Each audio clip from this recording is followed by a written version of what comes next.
Olá a todos, bem-vindos ao primeiro episódio da terceira temporada do Be Wiser Podcast. Esta temporada terá um upgrade, que é o facto das nossas entrevistas ficarem gravadas também do nosso canal YouTube. Portanto, além das plataformas que estavam habituados a ouvir-nos, podem também ouvir-nos no nosso canal YouTube. E para o primeiro episódio, obviamente, e porque vamos filmar, convidei alguém que é um dos fisioterapeutas que eu conheço, que tem melhor imagem da nossa praça, que, como vocês já estão a ver, é o Eduardo Marino.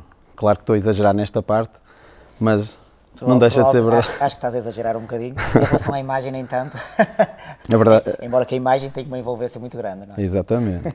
Eduardo, vamos começar, se calhar, tu já és bastante reconhecido nesta área da fisioterapia, mas eu, se calhar, pedia-te um resumo muito rápido de como é que chegaste até aqui, desde a altura em que terminaste a licenciatura, terá sido em 99? Ainda sou do tempo que terminei o bacharel. E depois? E depois tivemos de fazer uma licenciatura, um ano de Biotápica. Biotápica, na altura.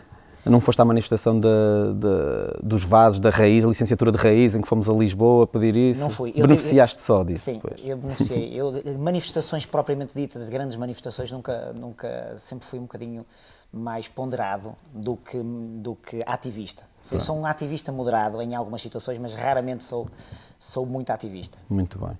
Conta-nos só, então, muito resumidamente, tu acabaste a licenciatura, depois fizeste também um mestrado muito interessante que não foi especificamente na área da fisioterapia e estás a fazer o doutoramento agora, que também não é especificamente na área da fisioterapia. Sim, aliás, grande parte das minhas formações, pós-grado, ou seja, eu formei-me como fisioterapeuta e num contexto e numa realidade relativamente diferente do que é hoje, e comecei logo, tive logo um objetivo, ou seja, comecei logo com um objetivo que eu gostava de ser autónomo. Na altura não havia gabinetes de fisioterapia e eu queria ser autónomo e percebi que me faltavam ferramentas. Por isso, a principal ferramenta era a ferramenta de perceber melhor as pessoas, de as entender e entender o fenómeno da dor, que na altura era bastante compartimentado e eu sempre achei-o muito mais complexo. Estava a falar-se do modelo biopsicossocial, a começar-se a falar do biopsicossocial, e o meu mestrado foi na área da psicologia da dor, exatamente na área específica da dor. Agora tanto se fala da área da dor e estamos a falar há 15 anos atrás, provavelmente na altura, aliás, eu tirei a especialidade na dor, na área da psicologia da dor, primeiro. O mestrado era muito interessante, um mestrado muito bom que teve a CESP, muito bom. Que primeiro tivemos a especialidade na área ou seja, eu sou especialista na área da psicologia da dor e depois tirei o mestrado na área da psicologia da dor.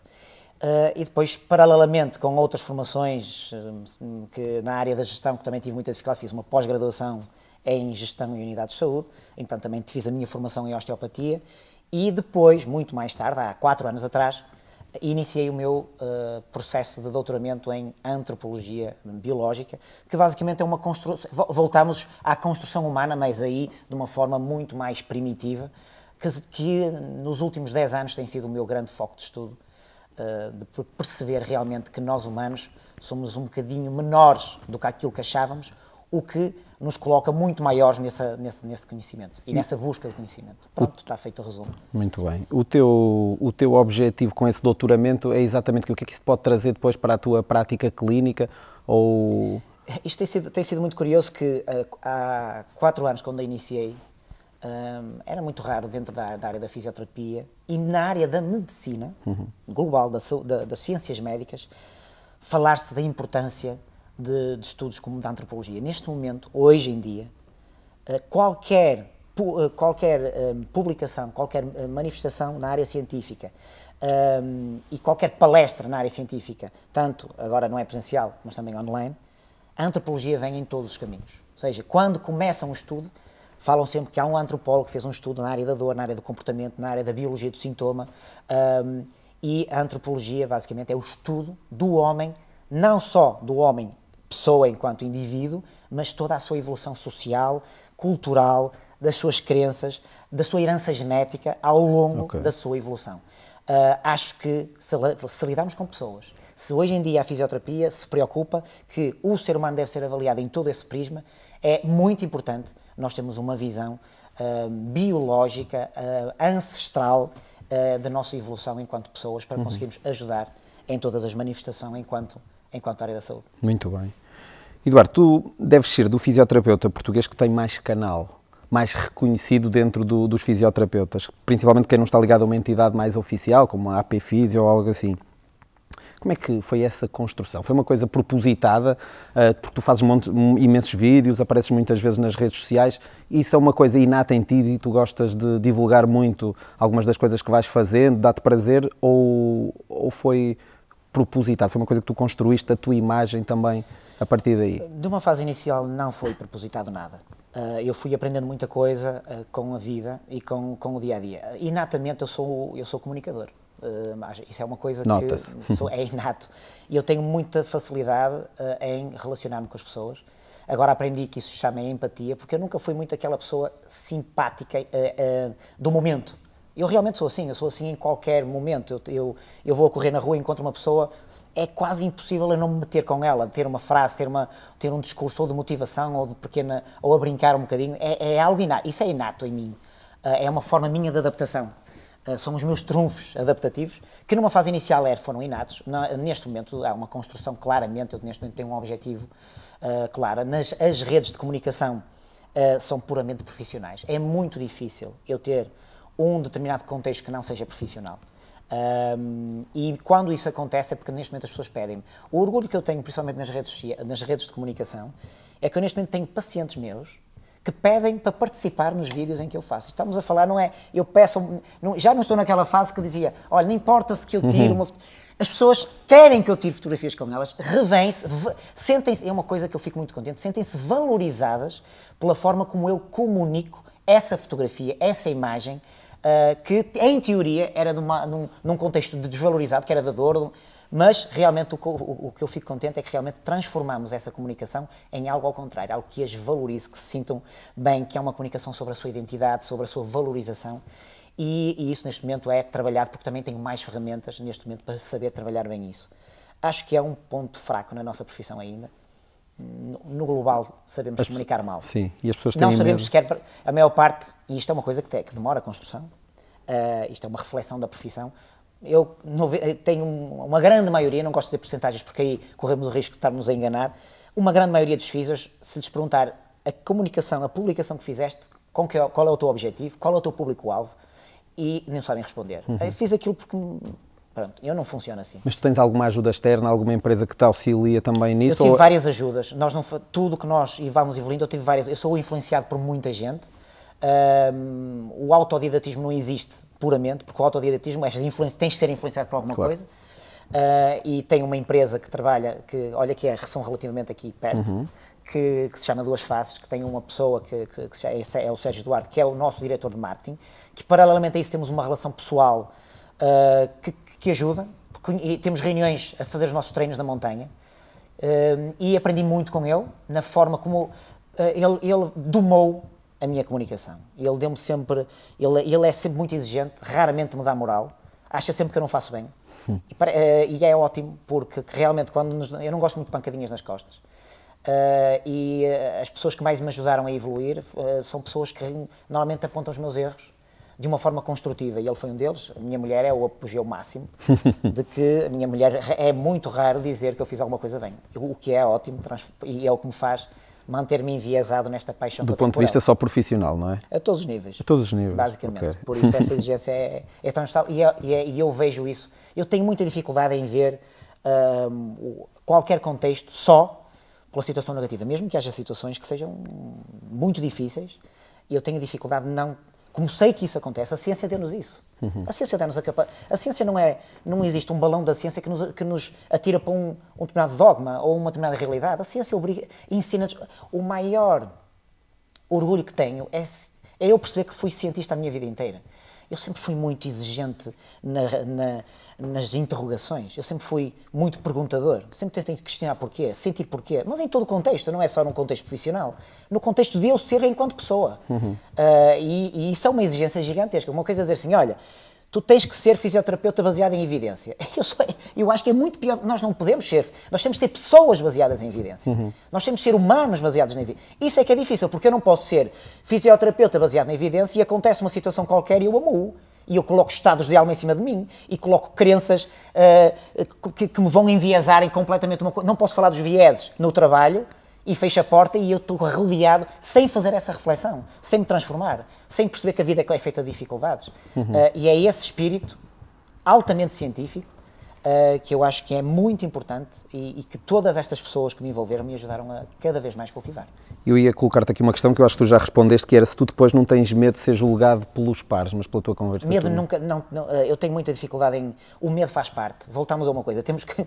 A antropologia, o que me deu estes últimos 10 anos é que qualquer situação que nós achamos que está assumida tem sempre uma explicação científica. E devemos usar a ciência a isso. Aliás, se calhar hoje em dia vou bater aí muito e acho que é importante termos esta visão mais reflexiva sobre tudo o que fazemos. A crítica é obrigatória. Claro. A crítica, o medo é obrigatório, o medo, não há ninguém sem medo, não há ninguém que goste de ser criticado, não há ninguém que não erre, não há ninguém que está sempre correto. Nós somos muito frágeis, altamente instáveis. Por isso, nós temos que lidar isso com essa realidade. Somos muito enviesáveis. Nós, normalmente, qualquer certeza que tenhamos sobre alguma coisa, sabemos que não pode ser certezas. Aliás, eu cada vez mais coloco sempre as perguntas e as reflexões em aberto, porque há a possibilidade de amanhã estarmos sempre diferentes. Uma coisa curiosa que aproveitava para dizer, tu és uma pessoa que faz muito isso. Nós que comunicamos e que dizemos e que escrevemos, é muito interessante, tu, após um ano do que escreveste e do que disseste, vais ver o teu vídeo, tu dizes assim, ai, eu neste momento não penso daquela... O extraordinário de eu escrever muito, porque eu sempre escrevi muito, é eu, passado um ano, não concordar com 20% do texto. E o que eu faço nos meus textos é, eu vou ver, e a vantagem que ainda é, nós vamos remodelando aqueles conhecimentos. Há muitas vezes textos, eu vou corrigi-los, os nossos textos. Eu acho que eu nunca escrevi um livro por causa disso. Porque eu acho que o livro nos coloca reféns daquela realidade. E aquela realidade que eu era em 99, claro, não é a realidade que eu sou em 2021. E eu já mudei tantas vezes de opinião e espero eu mudar até ao dia em que morrer. É sinal de evolução. O Oscar Wilde tem uma frase muito gira que diz que a coerência é a virtude dos imbecis. E nós às vezes queremos tanto ser coerentes, mantendo a mesma frase que dissemos nos anos 90, mantendo em 2000 e mantendo em 2010, quando às vezes temos que ser humildes e perceber, ok, isto mudou e eu também me adaptei. Não há possibilidade. Claro. Uma vez tive uma discussão positiva num grupo muito participativo da fisioterapia, que eu acho que é um grupo muito interessante, que coloca toda essa discussão, que é o Mais Fisioterapia, e em que eu estava a falar com uma colega e eu ia dizer-lhe que uma das coisas que eu gostava é de mudar de opinião. Essa construção. E ela dizia que ela tinha mais dificuldade com isso. E eu disse assim, pronto, eu não tenho. Eu tenho muita facilidade em perceber que estou errado e de mudar da minha opinião. Apesar de ir construindo essa opinião e realmente essa humildade de perceber que a qualquer momento, aquela frase muito antiga que é, se estiveres bem atento, em qualquer lado encontras um mestre. E essa humildade é muito importante. A qualquer momento nós podemos encontrar mestres em pessoas que, em teoria, nós achávamos que não nos iam ensinar. E isso encontramos em cada consulta. É verdade. Eduardo, temos um colega e amigo que diz que todos somos egocêntricos, mas que uns disfarçam melhor. Tu já me disseste que tinhas sido tu até aqui há uns tempos a influenciá-lo de alguma forma, mas a pergunta que eu te faço é, portanto, tu concordas, imagino que com ele? E faço esta pergunta, porque uma das críticas que se pode fazer a alguém como tu aparece tanto nas redes sociais, ou nos canais de comunicação, como dizias há pouco, acaba por ser por egocentrismo. Até que ponto é que isso também é mau, se isso te motiva, se esse egocentrismo te motiva, ou até que ponto ser egocêntrico também é mau, e tu vais-me dizer que não é mau? Ponto número 1, voltamos à ciência. Estás a ver? É um bom ponto para nós percebermos que quem critica, quem coloca esse tipo de valorização ou de juízo de valor em prol da ciência está completamente anticientífico. A ciência diz-nos que o ser humano é todo ele. Todos nós somos egocêntricos. Todos nós nascemos com uma grande necessidade de valorizar o nosso ego, de nos defendermos. Vivemos numa sociedade altamente complexa, aliás, nós evoluímos porque necessitamos do cooperativismo para evoluir, somos provavelmente o ser com maior necessidade de associativismo e de cooperativismo para evoluir, mas temos um modelo de defesa do ego. Nós estamos sempre disponíveis para defender aquilo que nós achamos. Aliás, a discussão de ideias é essa.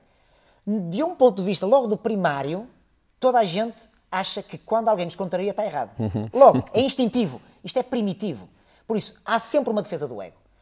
Por isso, voltamos ao mesmo. Uma das grandes vantagens da ciência é como eu sei isso, como aprendo que não há volta a dar-lhe. Nós temos sempre esse sentido de defender o que acho. Por isso, antes de eu dizer que não concordo, se calhar, vamos com calma. Em primeiro lugar, dizer que não concordo, se calhar estou a errar, porque se calhar eu vou concordar.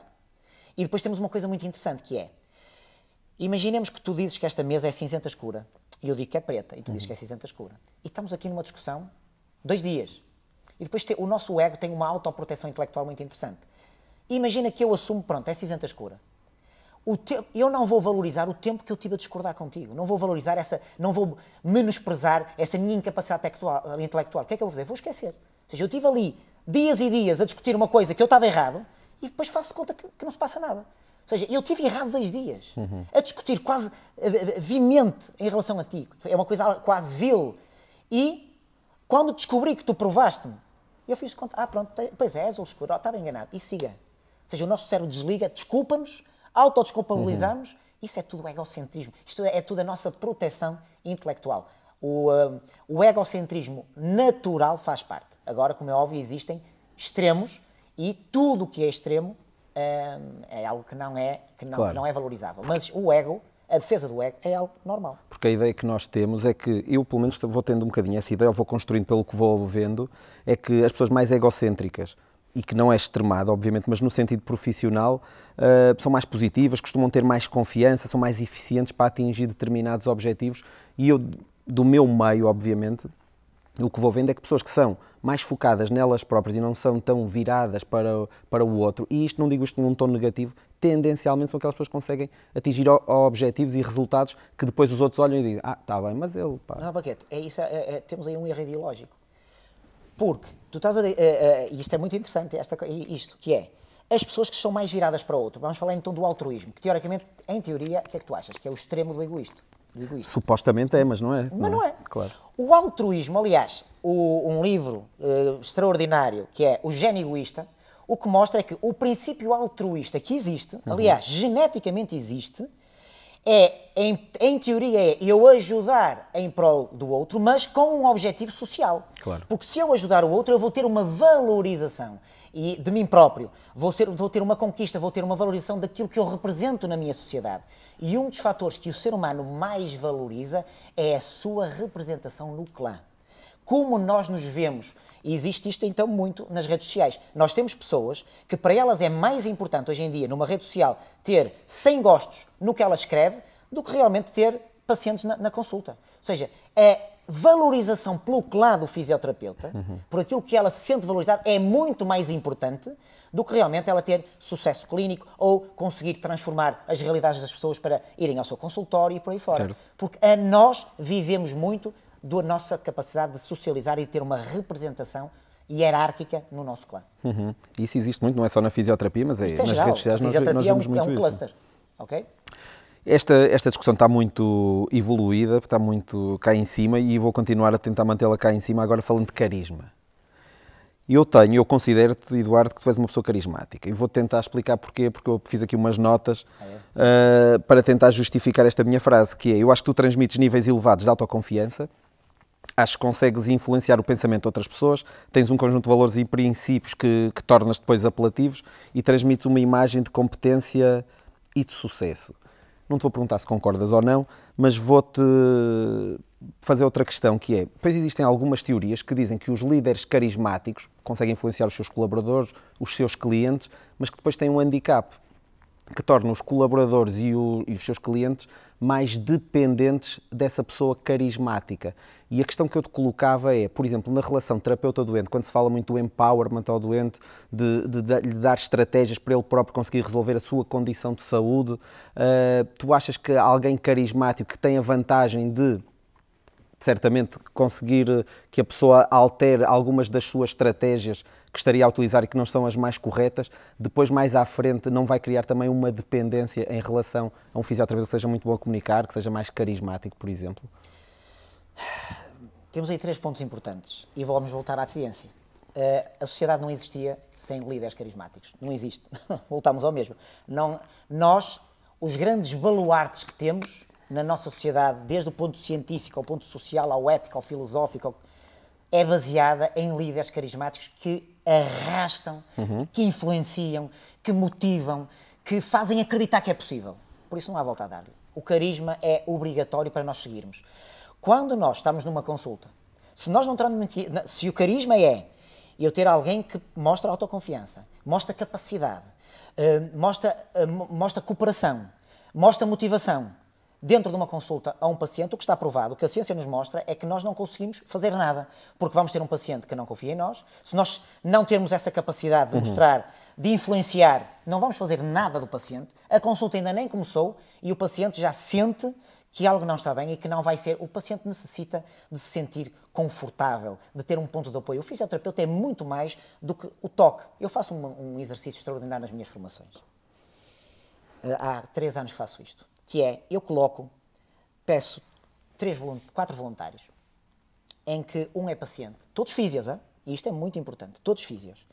E então peço ao paciente para se deitar na marquesa, o fisioterapeuta paciente, vendo-lhe os olhos, e ele não sabe o que está a passar. E depois peço a 3 colegas, aos 3 colegas, a dizer que eles vão ser avaliados. Só que o paciente não sabe, mas não vão ser os 3 colegas. Tiro um dos que selecionei, ele julga que são os 3 colegas que ele viu, e vão ser 2 colegas, só que vai ser uma pessoa que não tem nada a ver com a fisioterapia, ou vou buscar a assistente administrativa, ou o diretor de marketing já foi usado usada uma empregada da limpeza. Isto é autêntico. E quem está a ver isto, e que são os meus formandos, vão se rir e vão se lembrar disto. E então eu peço simplesmente uma técnica de massagem. Simples. Uma técnica miofacial de massagem de deslizamento. Tem 5 minutos para na coluna, na parte global da coluna, para sentar em decúbito ventral, darem o seu melhor. E então vão os 2 físios e a pessoa que não tem nada a ver com a física, que nunca teve noção de nada. Vai simplesmente esfregar. Eu não digo nada assim. Chegas ali e esfregas.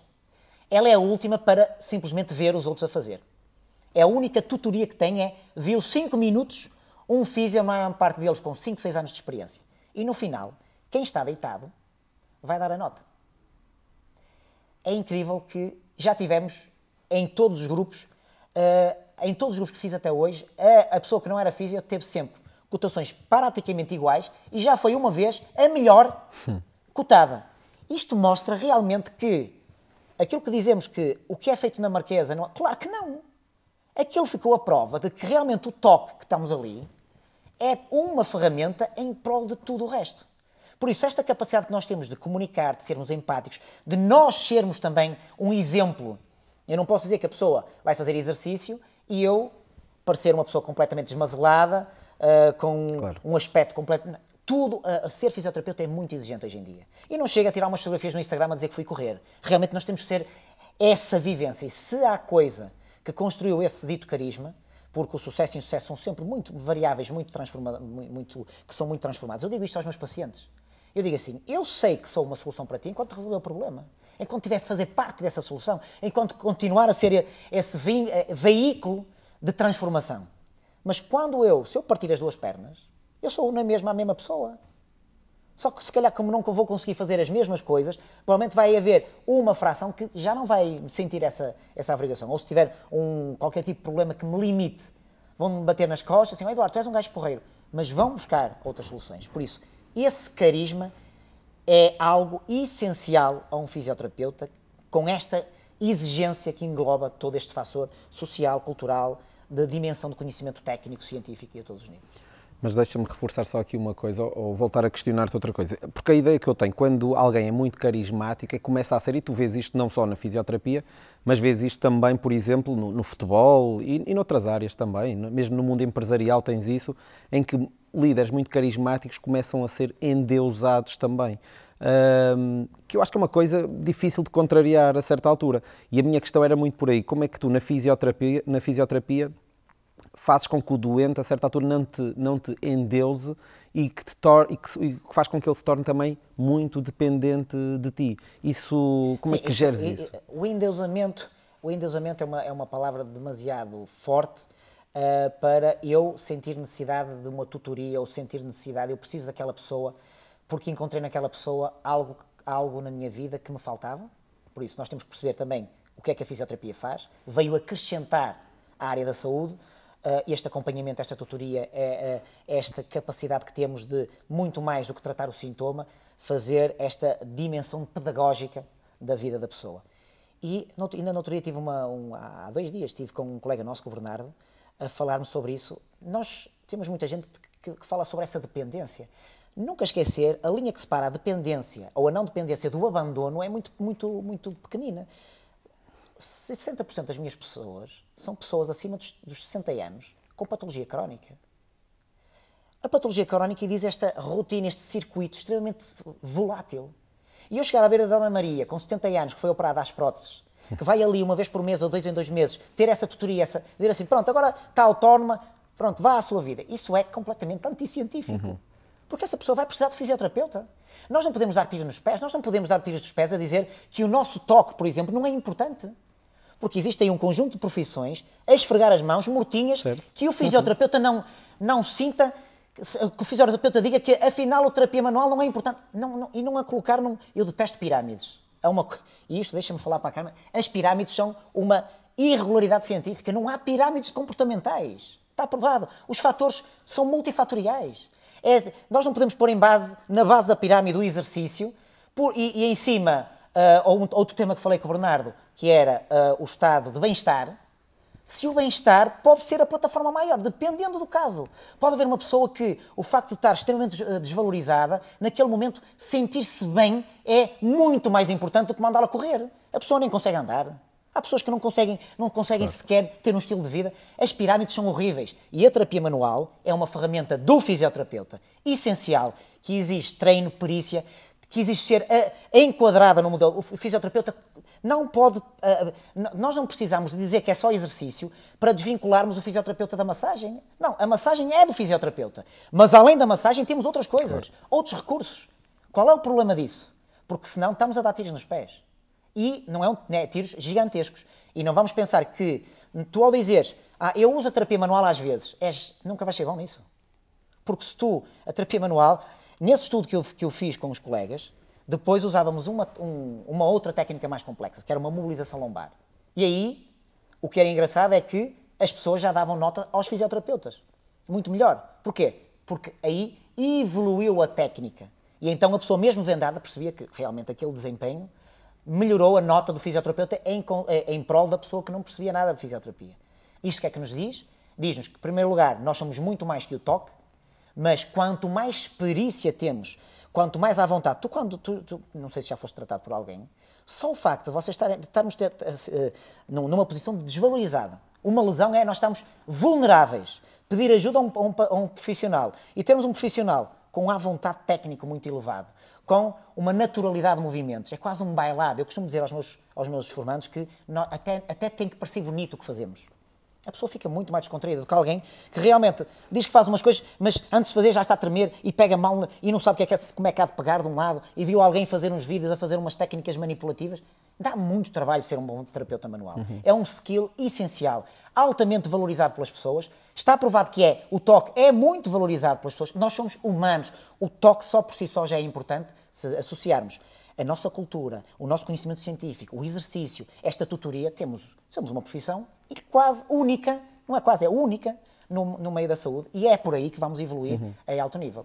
O que se fala um bocadinho da terapia manual, e não é contra do que tu dizes, e concordo com tudo o que tiveste a dizer, também é um bocadinho que a terapia manual a certa altura é difícil de provar a especificidade da terapia manual, não é? Aquilo de facto funciona, mas não é muitas vezes, eu fiz isto e resultou naquilo. Às vezes é difícil de provar isso também. Neste momento não é difícil nada. Neste momento o que se sabe é que a terapia manual, uma técnica de alta velocidade, o que se sabe, e eu sempre me ri com isso, a técnica é a curto prazo. Vamos lá. Claro que é a curto prazo. Como tudo é a curto prazo. Como um abraço num amigo é a curto prazo. Como uma massagem é a curto prazo. Como beberes esta água é a curto prazo. Tudo é a curto prazo. Só que a questão é, numa consulta, quais são as ferramentas que a curto prazo te vão dar a capacidade de teres um ganho de tempo. Voltamos à antropologia. O ser humano teve ganhos de tempo para ter vantagens em determinada situação. A terapia, o thrust de alta velocidade, é uma técnica com uma capacidade de gerar uma resposta do sistema nervoso autónomo única, que sobrepassa qualquer estímulo sensorial das teorias de portal da dor, das novas teorias de toda a área científica referente aos portais da dor, de informação nociceptiva, que tem uma estimulação potentíssima, que naquele momento tens uns frações de segundos que a pessoa vai ganhar um ganho de tempo de mobilidade, de modulação da dor e de sensação de bem-estar. Caramba, temos esse ganho de tempo, Vamos aproveitar isso Claro. para Essa janela. engramar tudo o resto. Isto é extraordinário. E mais um problema, dizemos, só o exercício é que está provado que a médio e longo prazo... É o mais fácil E de provar mais, também. o exercício não é o exercício, é o que envolve o exercício. Porque se tu pegares, o que é que as pessoas normalmente envolvem o exercício? Uma atividade que há uma mobilização geral do sistema fisiológico, porque é, tu imagina que vais correr, mas há uma motivação para correr e há um objetivo. E esse é que é o exercício que falam os estudos. Porque se tu pegares uma pessoa e também a mandares fazer todos os dias uma corrida e a pessoa não estiver motivada, não estiver engramada no objetivo e não gostar do que está a fazer, esse exercício que é corrida pode ser prejudicial. Ela vai ter dores. Por isso, até o exercício tem que ser contextualizado. Claro. Tudo é curto prazo. Há um autor muito interessante que fala no eu experiencial e o eu projetivo. O experiencial é aquilo que demora 1.5 até 1.5 segundos. Mas é esse o experiencial que nos cria esse empowerment sobre tudo o resto. Porque tudo o resto depois vai ser construído após o curto prazo. Estamos a falar nisto e isto vem ao encontro da próxima pergunta, que é como é que tu olhas atualmente para os teus colegas, para os fisioterapeutas atuais? Parecem ter mais sentido crítico do que tinham antigamente, se calhar na altura em que nós saímos também, querem aprender mais, querem saber mais.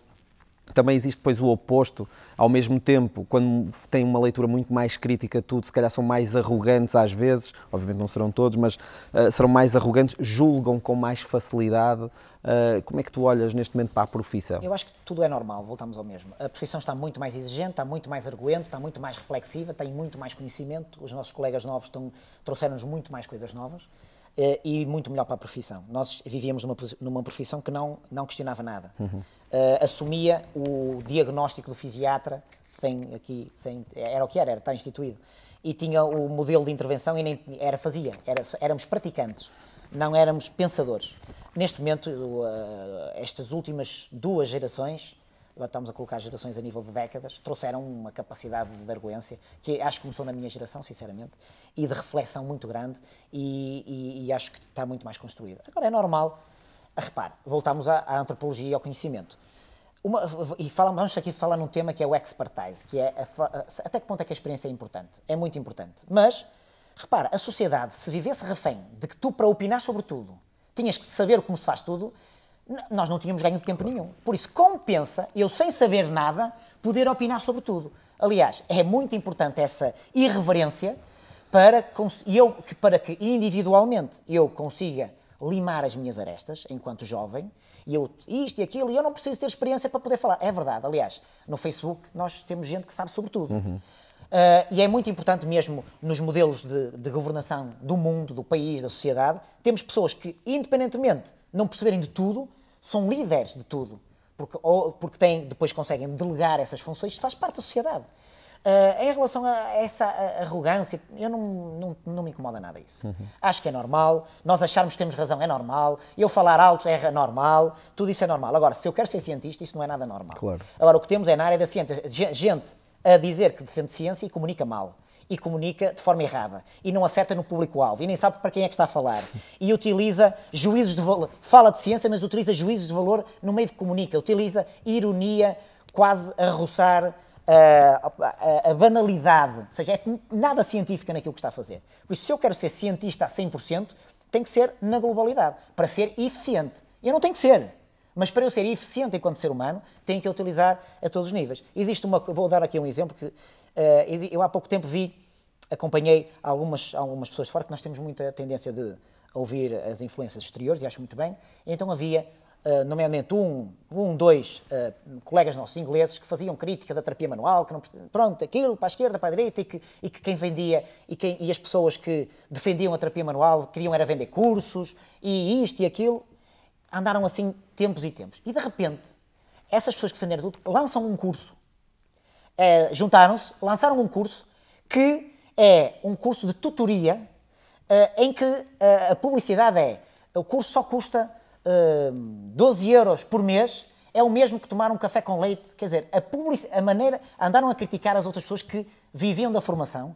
Elas depois de criticarem, fazem pior, ou seja, fazem uma formação, nem é de conteúdos, é de ensinar a ser um expertise naquilo, ou seja, basicamente vão contra elas próprias e fazem uma publicidade que faz lembrar do McDonald's. Ou seja, por um lado criticam os colegas que estão a fazer uma coisa até eticamente mais aceitável nos modelos e utilizam uma publicidade banalíssima, muito a lembrar as redes de fast food, dentro de um código científico. Isto é uma confusão científica muito grande a nível da sua interpretação. Estou a dar um exemplo que acontece a tantos níveis. Mas tu não achas que às vezes entramos em coisas perigosas e tu agora falaste em alguma coisa que está relacionada com esta questão que tem a ver com o facto de tu teres opiniões diferentes do que a maioria tem. E quando tens opiniões diferentes, quando pões em causa o que parece estar quase instituído, acabas quase por ser ostracizado também, quando questionar hoje em dia parece que é quase um crime de lesa pátria. Tu questionas e dizes, eu não sei se é bem assim, e nós vemos isto com o Covid.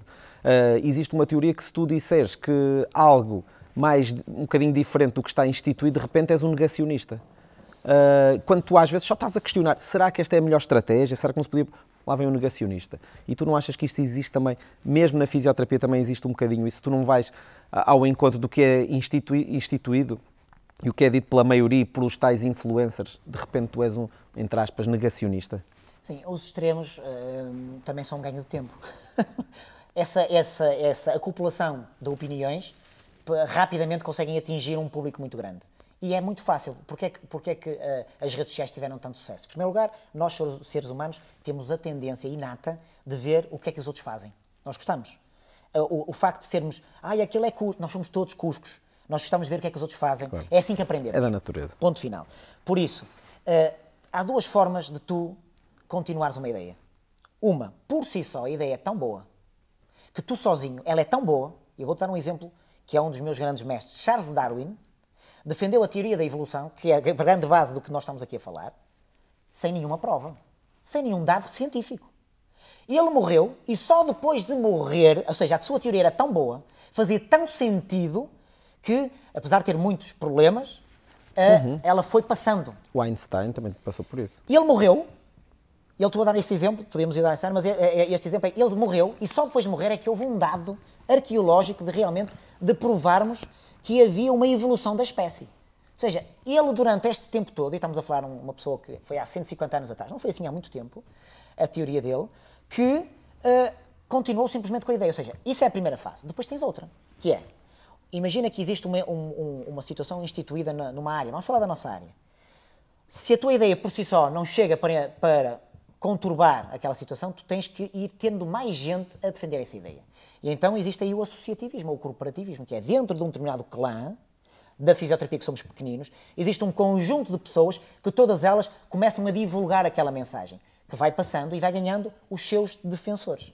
E existe essa maneira, que é aquela maneira que é extremamente usada na área política, na área social, mas isso é da sociedade, que existe na nossa realidade. E então aí vais tendo mais gente a falar. E quando essa capacidade de influenciar é transversal, aumenta essa sua propagação. Por isso temos essas duas formas de fazer uma alteração de paradigma. Uma, a ideia por si só é extraordinária, o carisma da pessoa e a ideia por si só é fulgurante, ou então tem que ser o clã a juntar-se e a defender, e isso é muito giro. Nós temos a mesma garrafa. Tu chegas ao grupo como o da Fisioterapia Mais, pegas na mesma frase e diz assim, o ser humano, a dor no ser humano é multifatorial e é influenciada tal. Pões o Manuel a dizer essa frase e pões o Joaquim a dizer essa frase, o mensageiro. Vai ter uma difusão de interação completamente diferente. Independentemente, só a mensagem é a mesma. Por isso, quando nós falamos da narrativa, porque eu estou a atacar... É mentira isso. Voltamos a outro viés grande da parte científica. Quando nós dizemos que atacamos a narrativa e não a pessoa, isso não é uma implausibilidade biológica. Sim. Tu não podes dizer que avalias a pessoa no seu global e depois dizeres que eu, ao atacar a narrativa, não estou a atacar a ti. Estou a atacar. Nós temos que ter a hombridade de dizer, olha, aquilo que tu disseste eu não concordo contigo, porque a mensagem és tu, naquele momento que disseste. Por isso, a mensagem, por si só, a narrativa não conta, não influencia por si só. Influencia a mensagem acoplada com a pessoa. Sim, concordo.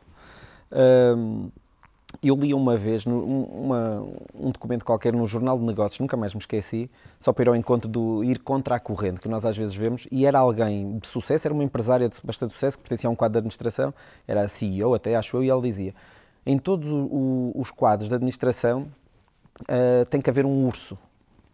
Ela dizia uma coisa interessante, tem que haver um urso, porque eu não quero só yes men a dizer, muito bem, bem, é por aqui, é por aqui. Tem que haver um urso que é aquela pessoa que está sempre do contra. E a maior parte das vezes ele vai ser um urso. Só que se calhar uma ou duas vezes vai fazer sentido o que ele diz e vai nos ajudar a mudar a nossa estratégia e ir ao encontro do que nós pretendemos. Porque se a certa altura não há um urso, claro que não podem ser todos ursos, mas se a certa altura não há um urso lá metido para poder de vez em quando contrariar e nós pensarmos, será que ele desta vez tem razão? Se calhar até tem. E poder alterar a estratégia acaba por ser complicado porque vamos todos em direção a uma parede, vamos todos juntos, é verdade, mas vamos todos contra a parede na mesma, não é?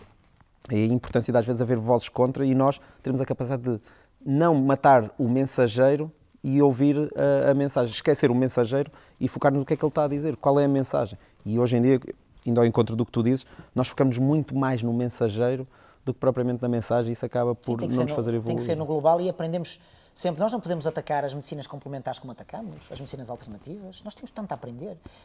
Temos que aprender a forma como eles comunicam as pessoas, eles chamam as pessoas. Sim.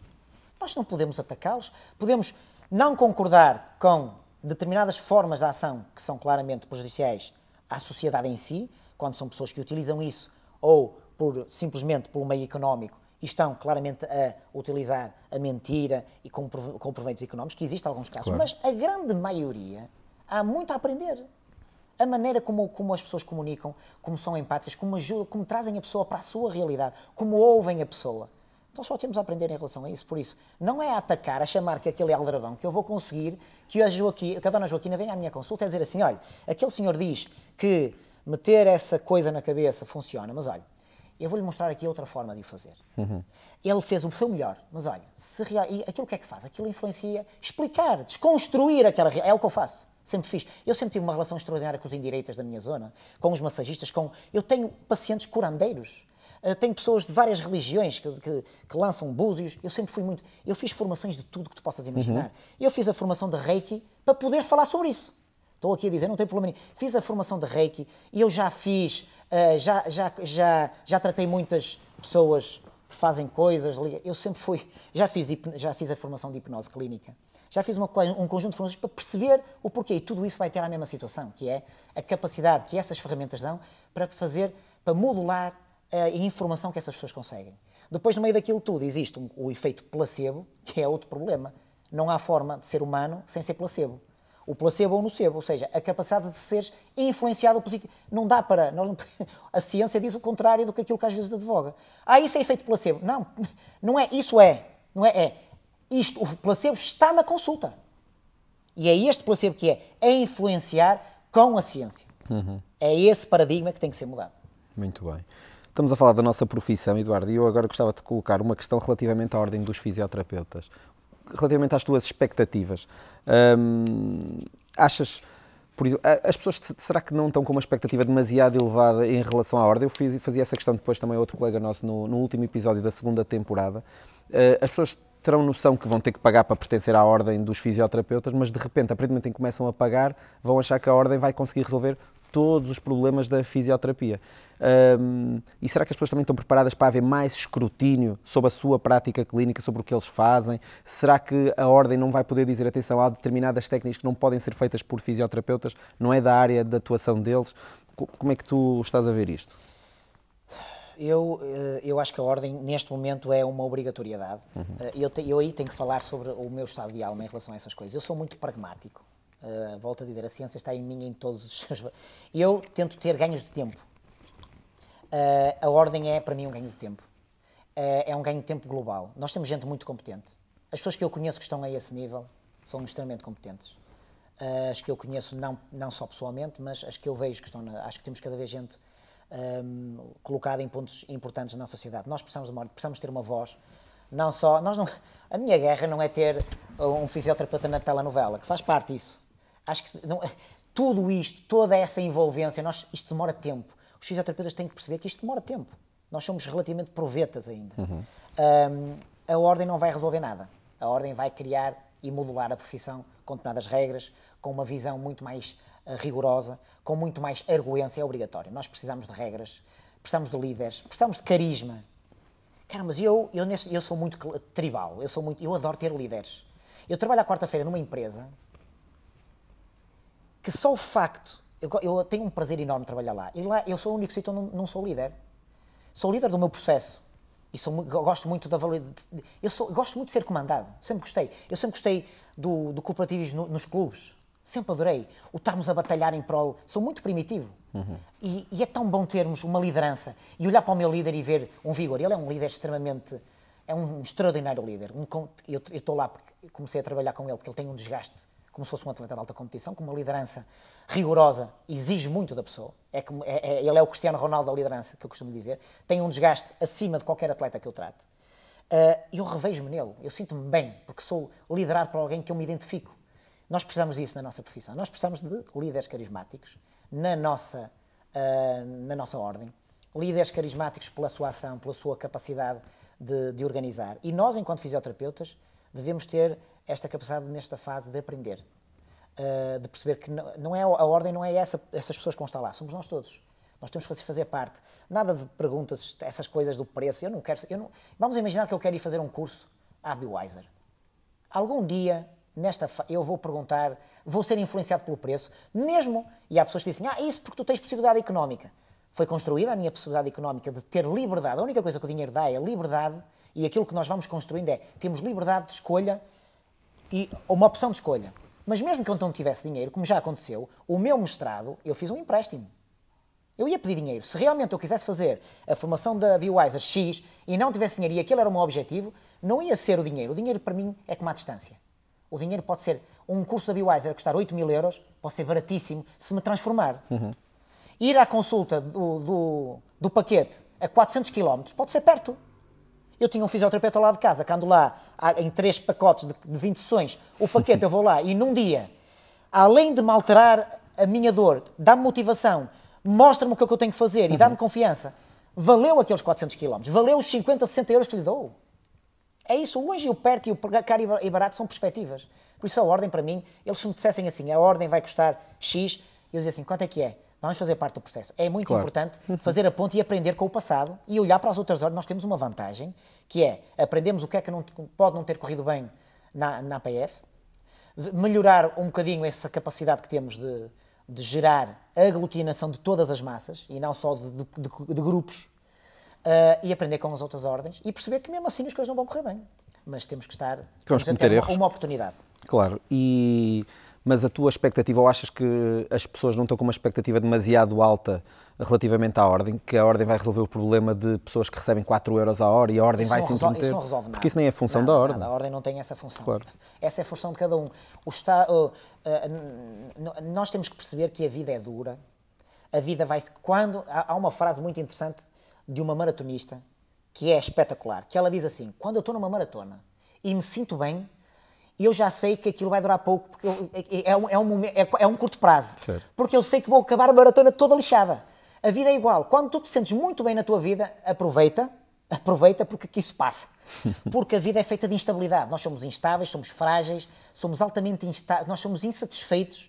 Por isso essa coisa de eu não merecia, temos um atraso de tempo. A sociedade ajuda-nos, dá muito colinho, temos muitas pancadinhas nas costas, mesmo que nós não tenhamos sucesso, existem clusters que nos ajudam, mas a questão é, o que é que eu quero fazer com este tempo pequenino, que são entre 80 a 100 anos de idade? O que é que eu vou fazer? Eu vou ser ator principal ou vou viver refém das pequenas oportunidades que existem para eu andar aí? Depende daquilo que eu quero fazer. Claro. E é discutir, e não devemos julgar se a pessoa quer ser refém ou se quer na ser um consulta líder. É isto todos os dias. Claro. Repara, tu vieste à minha consulta para quê? Se foi para eu resolver o teu problema, enganaste. Eu digo isto tantas vezes.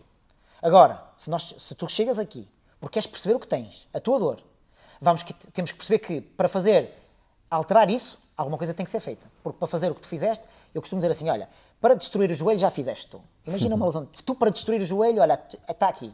Por isso já sabes, não te vou ensinar a destruir o joelho, tu és especialista. Agora, o que é que temos de fazer diferente para haver uma nova, não só a recuperação disso, para o joelho ter uma nova reconstrução. Aproveita, esta é um aproveitamento de mudança. E aí, estás comigo. Vamos criar aqui objetivos, uma transformação, e aí estou ao teu lado. Agora, se for para chegares aqui e para eu resolver os problemas, esquece, não contes comigo. Tu estavas a falar de uma consulta e eu tinha aqui esta questão também para te fazer, que é, como é que normalmente é uma consulta, uma primeira consulta, como é que funciona? Alguém que te entra com uma dor lombar, doentes crónicos, falavas que essencialmente tens muitos doentes crónicos, como é que funciona? Eu já percebi que a tua capacidade, também já te conheço, a tua capacidade de comunicação é um dos teus pontos fortes de uma consulta, de uma entrevista clínica, certamente, porque nós vamos e começamos a ouvir e começamos a entrar logo dentro a sentirmos motivados. Mas na prática consegues dar aqui algumas dicas? A primeira consulta é a mais importante de todas. Há uma frase que eu costumo dizer: eu não sei nada do paciente, ele é que me vai explicar quem é. Não sei nada. Ele até pode, eu acho engraçado quando a pessoa, sou especialista a nível da fisioterapia, sou especialista do joelho, sou especialista do ombro. A pessoa quando entrou, ele já é especialista daquilo que ela tem. Isso não existe isso. A pessoa ainda não me disse nada do que é. Por isso, independentemente de eu já ter tratado muitos ombros, aquela realidade eu vou conhecer. A primeira consulta é muito importante. E depois, a partir daí, não podemos fazer nada sem tentarmos perceber o que é que se passou com aquela realidade, que pode ser, voltamos a aspirar, não existe pirâmides de trabalho.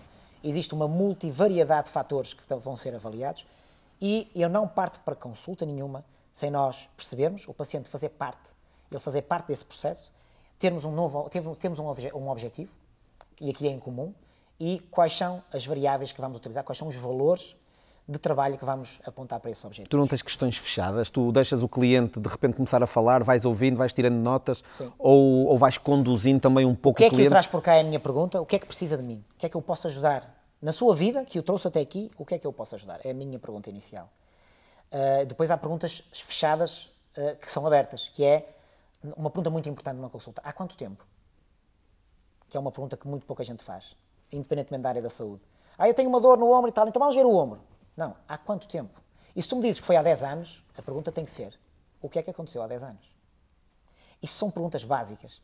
Porque se nós não formos à causalidade, ao contexto em que aquele momento de lesão aconteceu, nós não vamos ter uma coisa que está a ser estudada hoje em dia em biologia comportamental e em biologia do evolucionismo, ou seja, a nova psicologia evolutiva, ou a biologia evolutiva, ou a antropologia evolutiva, que é até que ponto é que o psiquismo pode alterar e modelar a própria genética e os nossos genes e a nossa informação biológica. Há uma coisa muito gira que é, chamam-lhe a isso um viés miótico, que é não se consegue perceber. Há vieses dos alelos genéticos. Ninguém sabe porquê. A probabilidade de acontecer uma alteração genética por emoção ou por psiquismo é muito grande. Ou seja, eu perceber que há 10 anos aquela dor de ombro aconteceu depois de eu ter tido um acidente de viação, ou ter tido o falecimento da minha avó, ou ter sido expulso do meu trabalho, a pessoa faz sempre um ar que é: eu não tinha pensado nisso. Está conseguida a consulta. E fez já 40 sessões. A pessoa ter tido uma alteração do seu psiquismo, já percebi de onde é que vem isto. Isto é meio caminho andado. A partir assim, muito bem. Então, o que é que temos que fazer? O que é que tem feito? E a partir daí é uma construção. A dois, não é? Sim. E quando as pessoas te perguntam, por exemplo, quanto tempo é que eu vou precisar de andar aqui? Como é que tu geres isso? Porque há perguntas às vezes que são difíceis. Essa é fácil. O meu objetivo sempre é assim: eu vou trabalhar para que não precise mais de mim. É sempre a minha pergunta. O meu trabalho é que não precise de mim, é que seja completamente autónoma no seu processo. Mas não a vou abandonar. O que precisar de mim, nós agora vamos vendo. Vamos vendo aquilo que precisa. Estes inputs que nós vamos... Porque uma pessoa que não correu a vida inteira, ou que comeu sempre de forma desmesurada, ou que tem comportamentos de risco, ou tem trigger points comportamentais altamente desfasados, durante a vida inteira, tu não é numa consulta que vais mudar, não vais mudar isso. Tu tens que apoiar a pessoa, voltamos ao mesmo. Esta autonomia é muito difícil e nós temos que ser capazes de acompanhar essa pessoa. E acompanhar não é ter sessões de pacotes de 15 sessões, 3 meses. Isso não é acompanhamento nenhum. E depois, pronto, olha, já está, tchau. Pode ir à sua vidinha, muito obrigadinho. Agora, não se esqueça dos exercícios. Isso é abandono. Muito bem. E é darmos tiros nos pés. Porque elas depois não vão ter o nosso apoio. Porque o fisioterapeuta disse que eu tinha de ser autónomo. Pronto, mas olha, então vou ali ao massagista, ou vou ali àquele senhor que faz umas rezas e eu sinto-me tão bem. Olha, é da maneira que corro melhor. Estamos a dar tiros nos pés da nossa profissão. Porque outros vão entrar aí. E vão colmatar essa falha que nós às vezes deixamos esse gap. Está a ouvir o BeWiser Podcast. Os melhores convidados com os temas mais atuais sobre o que se passa no mundo da saúde e do exercício. Pode encontrar este e outros conteúdos em bewiser.com/academy. Olá a todos, bem-vindos então à segunda parte. Esta segunda parte é um bocadinho diferente. Vamos falar com o Eduardo, vamos tentar esmiuçar mais sobre o dia-a-dia dele, mais sobre o Eduardo enquanto pessoa. E são respostas mais curtas, o tempo vai passar mais rápido aqui também.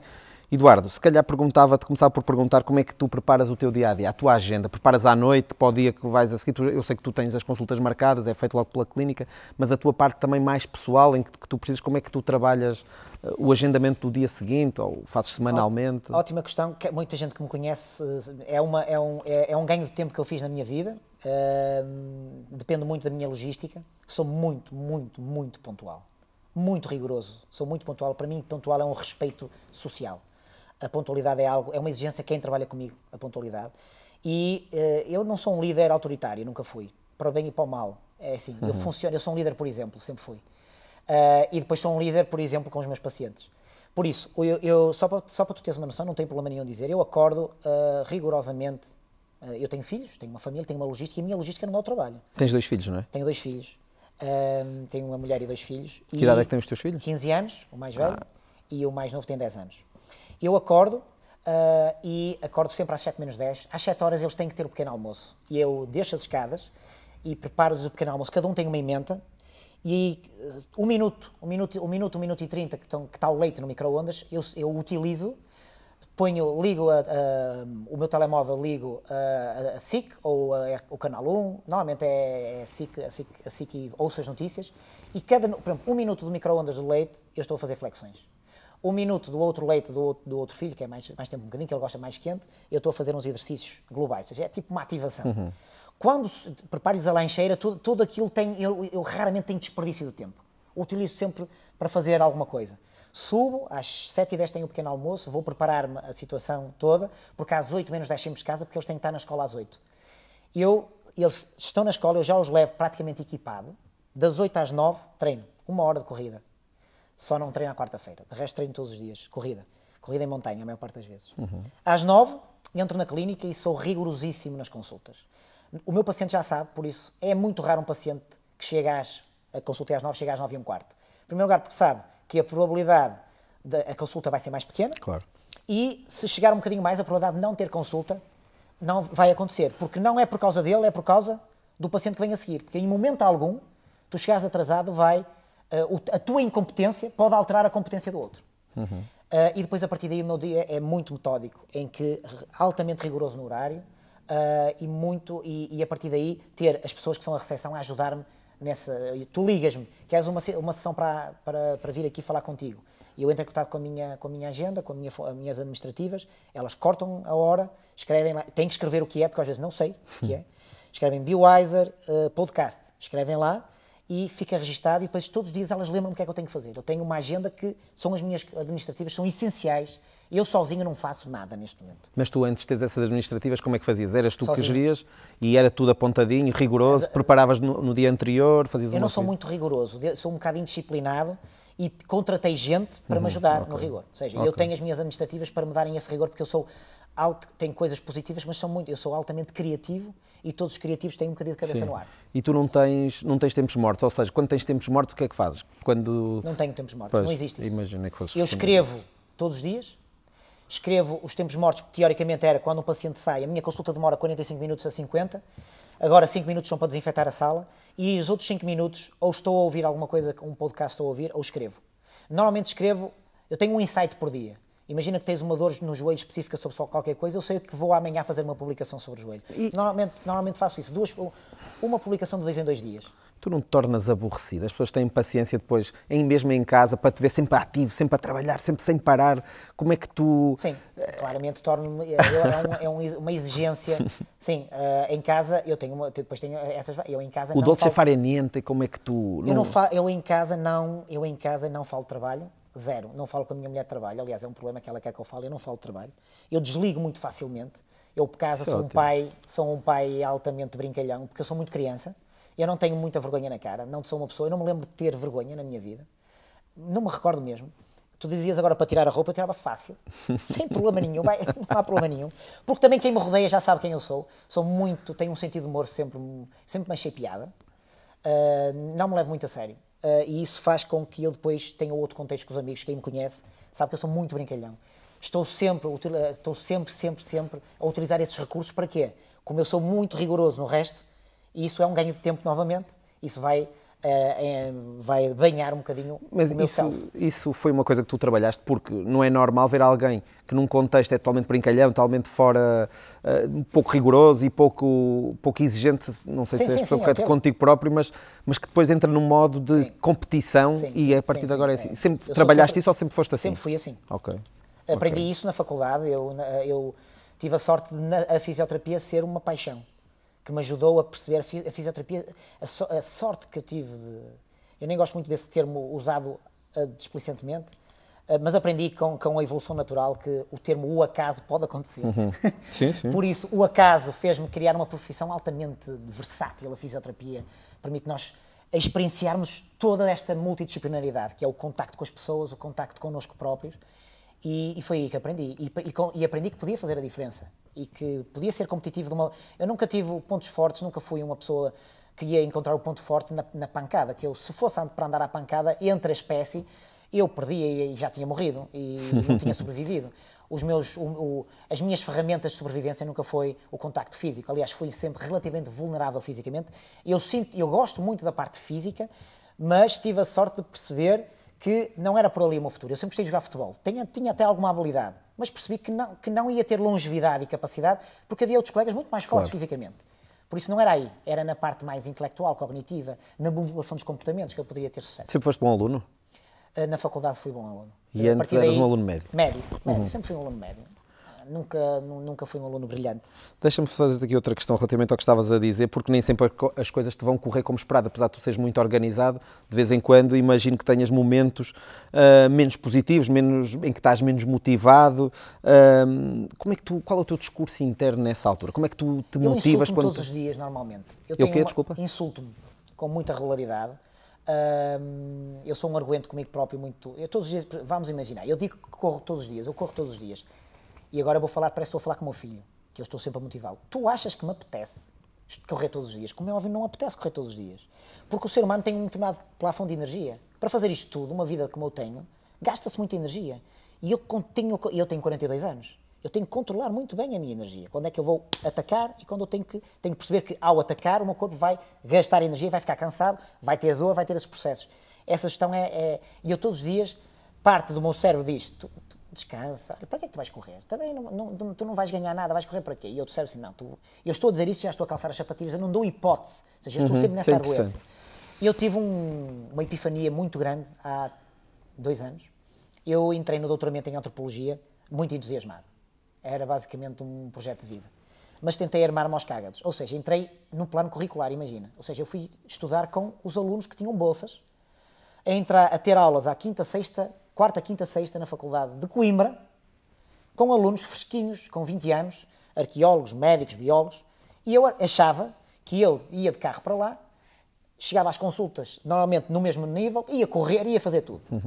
Levei um estouro descomunal. Entrei foi pela primeira vez que senti cair em falência. Comecei muito bem o doutoramento, os primeiros 3 meses extraordinário, notas altíssimas, mas sabia que aquele entusiasmo, eu não sabia, estava enviesado, estava apaixonado, porque a paixão é uma demência temporária, a todos os níveis, e eu estava claramente apaixonado por aquela minha nova vertente de conhecimento e levei um estouro descomunal, ao ponto de descer as notas e ao ponto da minha coordenadora de curso chegou à minha beira e disse assim, olha, Eduardo, para eu não te convidar a parares o doutoramento e dizer que não estás aqui, já não estás a fazer nada de jeito, pensa sobre isso. Então fui eu que fiz uma paragem. Depois também tive algumas situações familiares que me obrigaram a isso. Fiz uma paragem e pedi um doutoramento pós-laboral, que era o que eu devia ter colocado. Ou seja, sem ser do plano curricular. A ter tempo, ou seja, tu basicamente, ao fazeres assim, tens quase tempo ilimitado para fazeres o teu plano de estudo, isto escrevendo conforme podes. Depois, entretanto, veio o Covid e a Faculdade de Coimbra, na área onde eu trabalho, na área de Antropologia, tem recursos muito limitados mesmo a nível de internet. E foi aí que houve uma paragem do doutoramento curricular e para um pós-laboral muito mais longo, que é um processo que, sinceramente, é um processo que me vai acompanhar durante algum tempo. Neste momento estou completamente parado por causa do Covid, mas senti-me cansado, deprimido. Eu senti, o meu alerta foi, não me apeteceu ir trabalhar. Isso nunca aconteceu. Acordei de manhã e disse assim, o que é que eu vou fazer? E eu aí disse assim, Eduardo Marino, tens que fazer alguma coisa. Falei com a minha mulher, que é o meu segredo, é o meu grande segredo, é o meu projeto de vida, e ela, como sempre, disse... o teu doutoramento foi para quê? Foi para te dar, porque o meu doutoramento em si não me vai dar Certo. dinheiro, por isso se não te dá prazer, tens que pensar. E foi uma das grandes dificuldades na minha vida, foi esta decisão de parar um doutoramento que era um dos meus grandes projetos de vida, e tive que o parar e remodelar a forma de o fazer. E quanto tempo andaste frustrado com essa tomada de decisão? Rápido. A minha sorte é essa. É rápido. Eu, a partir do momento em que tomo uma decisão... é o que é, não é? É o que é. Se eu não tenho a perna esquerda, fico triste, tenho aquele momento de ficar triste, é quase como nas vitórias. Eu festejo muito curto prazo. Eu festejo muito hoje, porque eu sei que a vitória, as medalhas de conquista não funcionam. Sim, sim. É uma construção, todos os dias é um objetivo, todos os dias é uma conquista. Tu foste respondendo a 3 ou 4 questões agora com o que disseste agora, foste respondendo já a 2 ou 3 questões. Como é que reages a um falhanço? Quando te sentes exausto, o que é que fazes? O que é que costumas fazer para te motivar também? Não tens uma necessidade assim muito grande de desligar completamente do trabalho, a não ser quando chegas em casa, mais a pensar se calhar até nos outros do que a pensar em ti, porque é importante. Deixa-me mudar aqui um bocadinho a pergunta, uma pergunta muito rápida também, que era: se pudesses ter alguma coisa escrita num cartaz gigante para toda a gente ver para sempre, o que é que escreverias? Uma frase curta. Uma frase curta. Há uma frase que eu gosto bastante, é: o que não te entusiasmar, o que te não desafiar, não te muda. E isso vem... o que não te desafia, não te muda. E tu falaste há um bocadinho do peixe. Há uma frase que eu tenho na recepção, que é: peixe morto não nada contra a corrente. E é essa minha necessidade de navegar sempre. E quanto mais a corrente, eu sempre gostei de ser furtivo, sempre gostei da montanha, sempre gostei de ser primitivo, sempre gostei de clã, sempre gostei de combate, sempre gostei de desafios, sempre gostei de pertencer a grupos. E acho que esse desafio, eu sei que eu assumo que é altamente exigente este caminho, não é? Uhum. Mas é assim que eu decidi viver. Por isso, sei que vou sofrer, sei que vai doer, não tenho aquela coisa, eu não mereço, ou a moar porque não gostaram do que eu escrevi no Instagram ou no Facebook, olha, não puseram... Eu quero lá saber se, quando eu faço uma comunicação para as pessoas, fui eu que transmiti, era aquilo que eu sentia. Eu não vou andar a contar quantos likes e vou escrever mais ou menos, eu não tenho tempo, o meu estado de alma é do momento se me acrescentar valor. Porque se não me acrescentar valor eu não utilizo, é uma coisa, é isso que mais me enviesa, é altamente... arguente isto em comigo próprio, mas eu decidi assim. É assim, eu não vou viver na facilidade. Não vai acontecer. Boa, boa. Qual foi o teu investimento mais valioso até hoje, além da tua mulher, que já se percebeu? Claramente a minha. Não há mais nenhum. A minha mulher a minha mulher, que engloba a minha família, claro, foi o maior gasto de tempo que tive, e é muito interessante nós percebemos o que é que são os relacionamentos duradouros. E eu sei porque é que... É um trabalho constante, não é? Constante. E eu sei porque é que compensa estar com ela, porque ela me acrescenta uma série, porque temos muitos objetivos em comum, somos muito diferentes, é muito giro perceber porque é que eu continuo demente e apaixonado por ela, porque essa demência cria-me mais valias de eu estar focado nela, por isso eu deixo essa demência rolar, e percebo que para ter o que construir com ela, que é tanto, para ter isso com outra pessoa, não me compensava, porque eu não ia ter tempo para isso. Por isso, é assim, mas é assim que é. Sim, As pessoas sem dúvida. Assim, tomavam decisões, porque não me compensa agora arranjar, porque eu sei que sou altamente sociável, eu preciso de alguém ao meu lado, que eu me identifique em todos os seus componentes, que me conheça, que eu não tenha que explicar as coisas. Minha mulher conhece aquilo que eu lhe mostro, porque nós não conhecemos realmente ninguém. Elas conhecem parte daquilo que nós demonstramos. Claro. Mas de todos esses problemas, ela é que me conhece mais. E é um ganho de tempo que eu tenho extraordinário, uma mãe extraordinária, uma dedicação aos filhos extraordinária. É o meu maior investimento, não há outro, não posso dizer outro, porque não há. É curioso, estás a falar disso e da racionalidade que está por trás de uma relação duradoura. E acho que era o Virgílio Ferreira, eu digo sempre isto muitas vezes, mas é uma definição de amor que para mim é genial, que é: o amor é uma longa paciência. E é uma definição que as pessoas estão à espera sempre de ouvir alguma coisa espetacular, e isto é tão simples. E não deixa de ser verdade, é uma longa paciência. E é surreal quando muitas vezes nós andamos sempre, que estamos com uma pessoa, depois andamos à procura daquela emoção com outra, depois andamos à procura da outra e parece que nunca encontramos. Uma curiosidade, que não era combinada, um dos autores que eu mais gosto, o Virgílio Ferreira, ele tem uma frase que é: sinto nas vísceras a aparição última das coisas, das ideias e de mim. Esse livro chama-se Aparição. Essa frase é de uma dimensão que é exatamente o que tu disseste agora. E o Virgílio faz uma autorreflexão constante. tudo que nós estamos aqui a falar. E é ele dizer, quando ele diz, quando nós dizemos visceral, não podemos ir mais longe. É verdade. Por isso É fica cá aqui citado dentro. Virgílio Ferreira. Muito bem. A homenagem.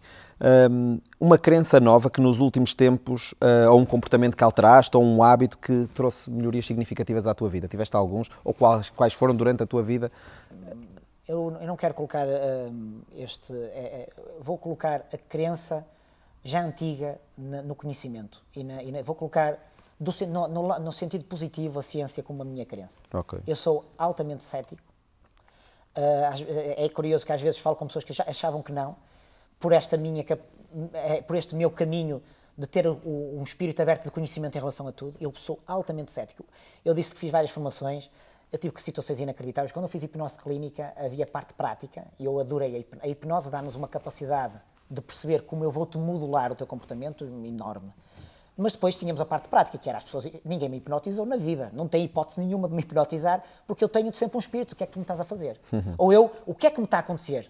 Eu lembro perfeitamente que na formação da Reiki, que eu fiz os 3 níveis de Reiki, acho um piadão as pessoas sentirem o corpo. É uma autorreflexão extraordinária, o Reiki, que é eu sentir... Então o primeiro nível, que é tu teres tempo para estar e para sentires o calor, eles chamam energia, basicamente aquilo é as tuas mãos a tocarem no teu corpo, que é ótimo, estão a ver, usarmos isso no sentido favorável. Mas depois eles começavam a dizer que viam a Nossa Senhora e que viam uma... Eu não via nada. Claro. Eu via... É essa capacidade que tens de utilizar todas as ferramentas em prol de ti. Essa é a minha crença. E essa necessidade constante de construção. Há uma frase também bonita que é a ciência duvida e evolui. E acho que é sempre essa dúvida constante é a minha crença.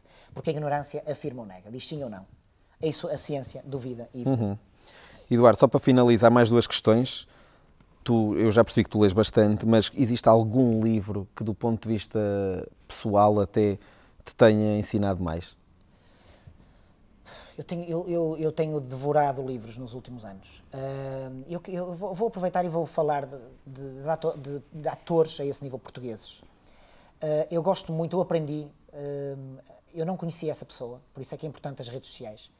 Um filósofo português de uma coisa inacreditável, uma sabedoria, uma capacidade didática.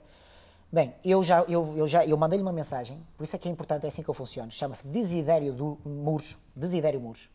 Trabalha neste momento, acho que numa universidade brasileira. Tem uns 12 livros publicados, uma coisa, uma Profundidade. Uma profundidade, mas uma capacidade didática incrível, que consegue colocar a filosofia na área da ciência.